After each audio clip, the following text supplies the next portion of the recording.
Bom, pessoal, seguindo o que diz o edital da SpaceX, vamos iniciar por conjunto. E vamos iniciar com a representação de um conjunto. Na nossa cabeça, o que é um conjunto? É a gente pensar num monte de elementos e guardar eles dentro de algum lugar. Agora, como representar esse algum lugar? Então é assim, tá? A gente pode representar conjuntos por enumeração dos seus elementos. Nesse momento, a gente pensa assim, o conjunto A, ele tem todos os elementos dentro dele e a gente percebe esses elementos, tá? Então a gente chama isso daqui de enumeração. Observem que todo conjunto, ele é representado por letras maiúsculas e todo elemento dentro do conjunto, ele é representado por letras minúsculas, tá? Claro, isso pode mudar, mas dentro de uma lógica é isso, tá? E todos os elementos, eles são separados aqui por vírgula ou por ponto e vírgula. Aqui a gente tem o conjunto B e aqui a gente tem o conjunto A. O conjunto A, ele representa as vogais do alfabeto. E o conjunto B, ele representa aqui os algarismos romanos, né? Então aqui eu coloquei letra maiúscula porque são os algarismos romanos. A gente também pode representar um conjunto através de uma propriedade dele. Aqui está, o conjunto A é o conjunto dos x, dos valores de x, de tal maneira, tal que x é divisor inteiro de 2. Ora, se você quiser perceber qual conjunto é o A, nesse caso aqui, é só você pensar nos divisores inteiros do número 2. Então é o menos 2, né, um divisor inteiro. Inteiro significa positivo ou negativo, tá? É o menos 1, né, que também divide o 2, é o 1 e é o 2.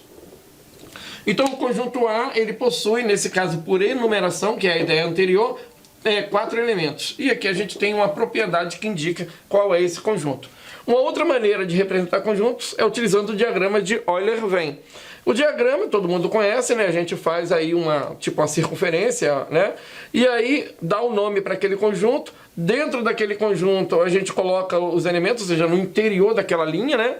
E fora da linha a gente coloca os elementos que não pertencem àquele conjunto. Então é isso, vamos passar para uma próxima ideia. Bom, dando continuidade a conjuntos, vamos perceber alguns símbolos que normalmente nós utilizamos. Aqui a gente tem o símbolo de pertence. O símbolo de pertence, a gente só utiliza ele entre elemento e conjunto, tá? O símbolo de não pertence, também a gente só pode usar esse símbolo aqui para elemento e conjunto, tá? Então, esses dois símbolos aqui, eles são símbolos de elemento, para relacionar elemento ao conjunto, tá? Agora, esses símbolos que estão aqui, esse aqui é o está contido. Esse aqui é o não está contido. Toda barra indica não. Todo corte que é feito indica não, né? Não está contido. Esse símbolo aqui indica contém. Esse símbolo aqui é não contém, tá? Esses 4 símbolos, eles são utilizados de conjunto para conjunto, tá? Entre dois conjuntos. Esse símbolo aqui, que é um A de cabeça para baixo, a gente chama ele de qualquer ou todo, né? Qualquer x, né? Aparece normalmente assim, qualquer x ou para todo x, no caso uma variável qualquer. Esse símbolo aqui é existe. Existe um determinado valor. Esse símbolo aqui é não existe, tá? Então são símbolos que vocês têm que conhecer para na hora da leitura do problema entender que aquilo ali tem um significado, tá bom? Vamos falar agora dos subconjuntos de um conjunto. Esse é o símbolo que a gente usa para dizer que um conjunto está dentro de outro conjunto. Aqui a gente está usando o símbolo está contido. A está contido em B. Então, quando esse símbolo aparece, indica que o A é uma parte de B, tá? Ou a gente pode falar que B contém o A.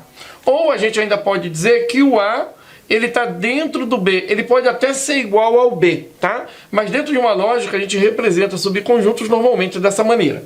Bom, o A ele é uma parte de B, quer dizer, um pedacinho do B. A gente também diz que ele é um subconjunto de B, ou a gente diz que B contém o A, que é esse outro símbolozinho aqui. A gente tem os subconjuntos próprios de um conjunto. E como é que a gente estabelece quais são os subconjuntos próprios de um conjunto? Primeiro, ele tem que estar dentro do outro, ou seja, A está contido em B. Então, para ser um subconjunto próprio, tem que ser um subconjunto do outro conjunto. E não pode ser o mesmo conjunto, tá? Então, essa ideia seria mais ou menos assim. Imagina que o conjunto A, ele tem 2 elementos. Ele tem 2 elementos. Agora, quais são os subconjuntos próprios do A? Vamos pensar aqui nos subconjuntos A1 esse subconjunto aqui tem um elemento. Vamos pensar no subconjunto A2. Esse subconjunto também tem um elemento. Vamos pensar no conjunto vazio, que é um outro subconjunto. E agora o último conjunto que falta montar aqui, que é subconjunto do A, é o próprio A. Tá? É o último subconjunto, que seria o A4 próprio A, 1 e 2. Observe que são subconjuntos próprios todos aqueles subconjuntos, tirando o que é igual. Então, esse aqui não é subconjunto próprio. Os outros são subconjuntos próprios. Tá? Então, a quantidade de subconjuntos próprios é a quantidade de subconjuntos que tem menos 1. Essa é a ideia, então, de subconjuntos próprios. Agora, número de subconjuntos. A gente chama essa quantidade de subconjuntos de conjunto das partes de um conjunto. A gente tem aqui o conjunto A. O conjunto A ele tem dois elementos. A gente escreve assim, número de elementos de A. Então a gente coloca 2, indicando que a quantidade de elementos do A são 2. Agora, quais são as partes de A?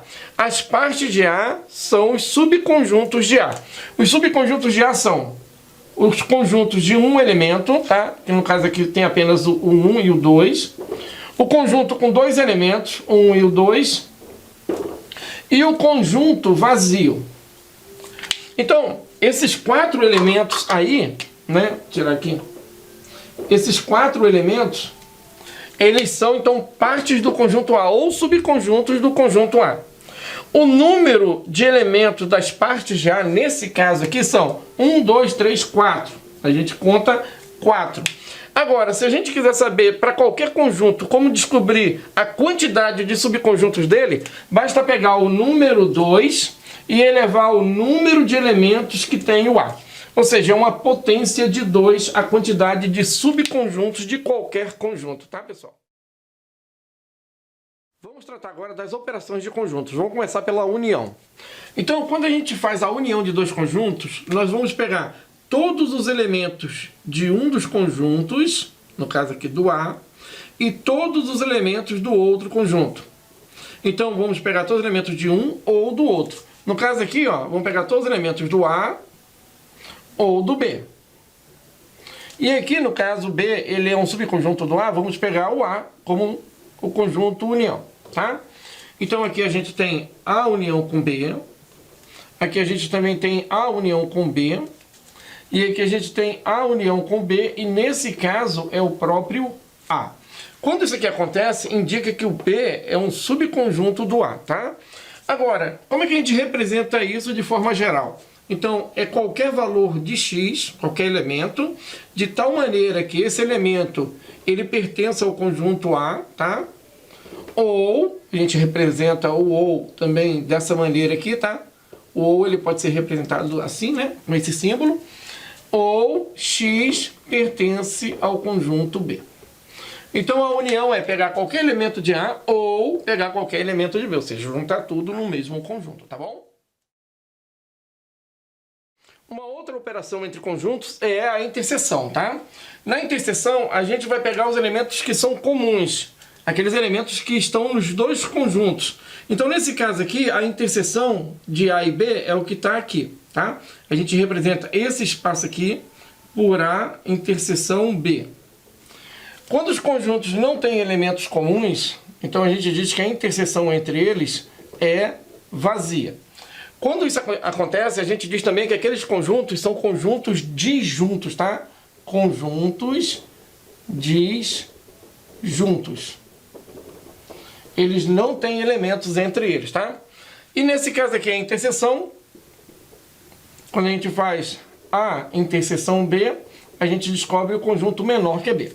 Sempre que esse símbolo aparece, nessa equação aparece, a gente sabe então que o B ele está dentro do A, tá? É um subconjunto. Agora, como é que a gente escreve a interseção? A gente escreve ela assim, ó, x são os elementos da interseção, tal que esses elementos eles pertencem ao conjunto A e, né, que pertence, e eles também, os valores de x, esses que são os valores da interseção, eles pertencem a B. Observe aqui que agora apareceu o E. O E ele pode ser representado por esse símbolo aqui, tá? Nos conjuntos. Eu mostrei anteriormente que o OU ele poderia ser representado por esse símbolo aqui. Vamos ver agora a diferença entre dois conjuntos, tá? Então, olha só, a gente pode ter A menos B ou B menos A. Vamos primeiro analisar aqui os esqueminhas, depois a gente volta para esse iniciozinho aqui. Quando é que a gente tem A menos B? É quando a gente marca somente os elementos que estão em A. Então, quando a gente marca esses elementos aqui, a gente tem A menos B. E quando é que a gente tem B menos A? Quando a gente marca os elementos que estão somente em B. Então, aqui a gente tem B menos A. Observe que falar A menos B é pegar somente A, tá? Somente elementos de A. E B menos A é a mesma coisa que pegar os elementos somente de B. Somente elementos do conjunto B. Observando aqui, a gente já percebe que, em geral, A menos B não é igual, é diferente de B menos A. Só observando aqui a gente já percebe isso, né? Então, pessoal, sempre de olho, tá? A menos B, somente elemento A. B menos A, somente elemento B. Agora, quando os conjuntos são disjuntos e a gente faz A menos B, a gente marca todos os elementos do A. Então, quando a gente tem A menos B igual ao próprio conjunto A, é porque esses conjuntos são disjuntos. Da mesma maneira, se a gente fizer B menos A, a gente vai perceber que vai dar o próprio conjunto B. Isso indica que eles dois são disjuntos, tá? Agora, quando um conjunto é subconjunto do outro, o A menos B vai se dar aqui, ó. A menos B. Agora, nesse caso, quando a gente faz A menos B e o B ele está contido no A, tá? A menos B, e a gente percebe que o B está contido no A, isso daqui vai gerar para a gente o complementar de B, que é menor em relação ao A, que é maior. Então a ideia do complementar ela só surge quando um conjunto está contido no outro. Mas no final das contas, o complementar é A menos B, ou seja, o conjunto que está embaixo menos o conjunto que está em cima, tá? Nesse caso aqui, eu vou marcar os elementos somente A, que seria aqui o A menos B. Vou marcar os elementos aqui somente B, que seria o B menos o A. E se a gente fizer a união dessas duas ideias, a gente vai chegar numa ideia de conjuntos que é essa daqui, ó. A com esse triângulo no meio, B. Isso se chama diferença simétrica. A diferença simétrica nada mais é do que A menos B união com B menos A. Tá? Então aqui a gente tem uma diferença simétrica. Uma outra maneira de perceber isso é unir todo mundo, né? Trabalhar com a união de A e B e tirar a interseção. Então são duas maneiras diferentes da gente tratar a mesma ideia. Agora, voltando aqui, vamos escrever quem é A menos B. A menos B é todo x, de tal maneira que esse x está no A, quer dizer, no A. E, eu vou colocar o símbolo I. Esse x não está em B. E B menos A é praticamente a mesma coisa, né? É todo o valor de x, no caso aqui, de tal maneira que esse x ele pertence a B e, símbolo de E, esse x não pertence ao conjunto A. Tá, pessoal? Então é assim que a gente trata então a diferença entre dois conjuntos. Vamos trabalhar agora com a ideia do complementar de um conjunto em relação ao outro, né? A gente chama de complementar de B em A. O complementar de B em A, o símbolo é esse daqui, ó, complementar, tá? Do B em cima e do A embaixo. Complementar de B em A. Isso aqui é a mesma coisa que o A, que está embaixo, menos o B. Ou seja, é uma diferença entre os dois conjuntos. Mas para a gente poder utilizar o complementar entre dois conjuntos, a gente tem que ter certeza que o B é um subconjunto do A. Então, quando o B é um subconjunto do A, e a gente faz, nesse caso aqui, A menos B, que seria os elementos que estão fora do B aqui, ó. Isso aqui pode ser indicado, então, como complementar do conjunto B, que é menor em cima, para o conjunto A, que é maior embaixo. Então, se o B está contido no A, então o complementar de B em A é igual a menos B. Tá, pessoal? Essa é a ideia do complementar. A única preocupação que a gente tem que ter é lembrar que um dos conjuntos é subconjunto do outro, tá bom?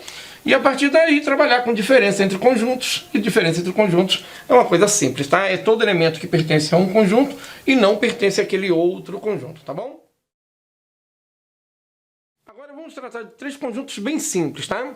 Que é o conjunto universo. O conjunto universo, né, é o conjunto de todos os conjuntos. Então vamos imaginar que aqui dentro a gente tem o conjunto A, o conjunto B, o conjunto C, e o conjunto universo seria o conjunto de todos os conjuntos. O conjunto vazio é aquele que não tem elemento. Por exemplo, se eu tenho o conjunto A, os elementos 1, 3 e 5. E se a gente tem aqui o conjunto B, com os elementos 2 e 4. E a gente tem que fazer a interseção desses dois conjuntos. A gente percebe que não tem elementos comuns. Então a interseção é representada pelo símbolo vazio. Então vazio é um conjunto que não tem elementos. Uma outra maneira da gente representar o vazio é colocar chaves sem nada dentro, tá? O número de elementos de um conjunto X qualquer, que é um conjunto vazio, é 0. Não tem elementos, então, nesse conjunto. O conjunto unitário é aquele conjunto que só tem um elemento no seu interior, Aqui 1. O número de elementos, então, de um conjunto é igual